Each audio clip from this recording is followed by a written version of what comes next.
கைப்படிக்கும் ஓவியமே கைப்பிடிப்பாயோ உன்னால ஏங்கினே உள்மூச்சு வாங்கினே பைத்தியமானதுக்கு வைத்தியம் நீயே உன்னோடு வாழணும் இல்லாட்டி சாகணும் வெளியில வரணும் தரிசனம் தரணும்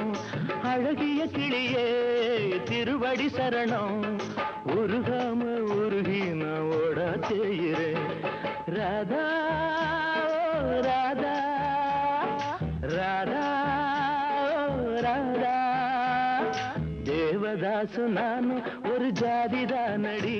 உன்னை தேடி இங்கு வந்தேன் நடுவீதிதானடி உன்னாலதான் மனம் பித்தானது கண்ணீருதான் என் சொத்தானது தேவதாசு நான் ஒரு ஜாதிதானடி உன்னை